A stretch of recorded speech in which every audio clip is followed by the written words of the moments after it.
Okay, so I'm going to talk about Medici, season one, but it's not going to be a review. It's more a look insights of some of the characters, especially their styles of leadership and what I took from it. Medici tells the rise of the Medici family in Florence, and it's centered around the main character Cosimo Medici, who's really fascinating because his leadership style, which I think a lot of leaders can relate to, is a combination of his strengths and flaws that are intertwined. In the game of power, Cosimo is highly skilled, he's intelligent, calculated, and politically astute, qualities that help secure his family's wealth and influence in Florence. But what makes him truly interesting is this constant struggle he goes through between self reliance, taking the onus to do things himself, and trust by delegating and giving it to others, which is something many leaders face. And it ultimately kind of shows the tension he goes through in shaping his decisions and leadership. The series is set in late 14th century Florence during the rise of the Medici family from merchants to bankers to political power brokers. It's a world where influence is fragile, enemies are hidden, and a single poor decision can be fatal. You see, during these times, information wasn't readily available. They were still using horse and carriage and relying on people to convey messages, right? So sometimes, if you were to send someone a message and hear back from them, might take days. Now, what makes Cosimo unique is he's a reluctant leader. You see, he never sought power. It was placed upon him by his father Giovanni, who favored Cosimo over his elder brother Lorenzo. I guess he believed Cosimo had more of an astute head for business, whereas Lorenzo was quite playful. However, Cosimo never wanted to be a banker or in the family business. He, when he was younger, aspired to be an artist. He even fell in love with a peasant model during a drawing class and got quite infatuated with her. But his father found out and forbade it, and insisted that he married into nobility in order to strengthen the family's position. So you see, much of Cosimo's decisions weren't made for him, and his father convinced him that he had to put family first, and his personal desires should be outweighed by his responsibility for the family. Now, he had a deep respect for his father, who was very pragmatic but did a lot of things in secrecy, resorted to tactics such as blackmail, bribery, and often crossed the line. He even used Cosimo to befriend another noble family to extract information, which he ended up using as leverage against that family. It really affected Cosimo because he lost a friend, and that friend became an enemy that kind of taunted him throughout his life. So you see, leadership was never something that was an ambition for him. It was a burden, and as from early on, power became kind of something that he related to as a lack of choice, which even reflected in his marriage. Now, this burden was further intensified by his father's assassination and not being able to find out who the killer was. This kind of left Cosimo in kind of a perpetual state of vigilance, not knowing who to trust, because for his father died of poison. However, most likely it had to be an inside job. So this kind of left him always suspicious, especially with those around him and in his household. Now, these unresolved issues really shaped his relationship with trust. In a sense, power to Cosimo became more about control and a weight that he had to bear alone. Now, despite all of this, Cosimo is highly capable. He understands not just power but perception. His love of art allows him to see beyond convention and blend beauty with commerce. A clear example is his decision to commission the completion of the Cathedral Dome, a project widely criticized at the time for being reckless, especially given the Medici's family debt and the high unemployment in Florence. It didn't seem appropriate to undertake such a venture when citizens didn't have food. However, Cosimo saw something that no one else did. The project wouldn't just elevate the city's prestige, it would create jobs, stimulate the economy, and restore public morale. He understood that leadership isn't only about money, it's about meaning, symbolism, and long term stability. All of these things are required when winning the people's favor, which is as important as money in terms of maintaining your power. Yet, for all his competency, Cosimo's leadership was undermined by two overwhelming fundamental flaws. The first was his temperament.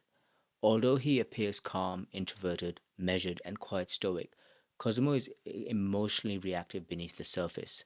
This is kind of a contradiction because we normally associate people who have a stoic demeanor to be quite even killed. However, he wasn't. But he was actually quite impulsive and quick to jump to conclusions, and this became a really dangerous trait, which didn't serve him well. His inner volatility left him open to manipulation and occasionally irrational decisions. One example of this is when his wife defied his wishes.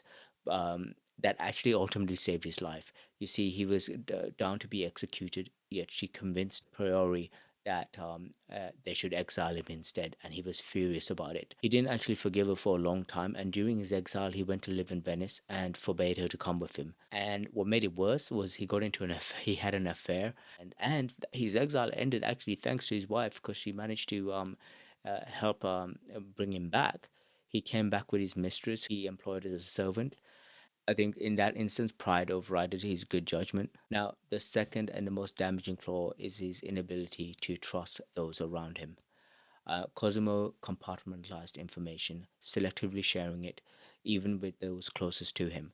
Rather than protecting him, it kind of served to isolate his thinking and quietly bred mistrust. You see, his wife repeatedly proved herself as intelligent, capable, and politically astute. During Cosimo's exile, like I mentioned, she successfully managed the family's bank and affairs. Yet Cosimo excluded her from many decisions. And when he did occasionally share some insight with her or brought her into his counsel, she served him really good as a good sounding board and kind of helped him think better and served as a really good counterbalance. Kind of curtailed his emotional impulses, and his decision making was definitely better when she was involved. However, more often than not, he withheld information from her and kept her a lot of times out of his counsel. He does the same thing with his brother Lorenzo. Instead of bringing him into his confidence, Cosimo places greater trust in Marco Bello, his enforcer. This fosters resentment and paranoia and gives a space for more manipulation by his enemies. Cosimo is ultimately led to believe that both men were responsible for for his father's death, resulting in Lorenzo's arrest and Marco Bello's actual departure. These events actually culminated in Lorenzo's death at the hands of Cosimo's enemies. And perhaps if he showed more trust between the two of them and got them to work together more, he could have avoided all of that. Cosimo's inability to trust seems rooted in the burden of inherited leadership. Consciously or not, he mirrors his father's behaviors: secrecy, information control, selective favoritism, and without recognizing kind of the damages it caused. As a father, Cosimo repeated some of this pattern. His son Piero is eager to learn the banking craft and succeed him, which is unlike Cosimo at that age, who wanted to be an artist. And maybe that's something Cosimo couldn't get over. He was like, you could be anything you want to be. I didn't have that choice. And yet here you are wanting to follow my footsteps. Piero also actively seeks responsibility. Yet Cosimo keeps him distant, denying him exposure to the darker realities of power. Piero is quite idealistic and inexperienced, so he's unprepared for the real world that he's meant to inherit. You can tell could easily be taken advantage of. By relying almost exclusively on his own judgment, Cosmo limits here the quality of his decisions. No matter how intelligent a leader is, thinking improves when it's shared, challenged, and tested. Isolation, in a sense, narrows your perspective. In a business and in leadership more broadly, trust allows others to contribute meaningfully, not just to execute orders. You don't have to agree. Now, it's really important. You don't have to agree with everyone's opinion, but hearing different perspectives forces you to kind of confront blind spots and examine your own assumptions. You might even go with the decision you thought about, but you might actually think of a few more things to make the decision better, or foresee some dangers or threats. Now, trust is really essential for succession. You cannot prepare someone in your team or a son or whoever for the responsibility of what is to come by shielding them from it. Experience is really essential to be shared because you can pass down wisdom, and in that wisdom, you can talk about your failures and mistakes where they can learn from. Now, what I really think is funny is how a lot of times we are jealous of people who inherit their wealth and step up they've been given in the hierarchy of the world and ladder, right?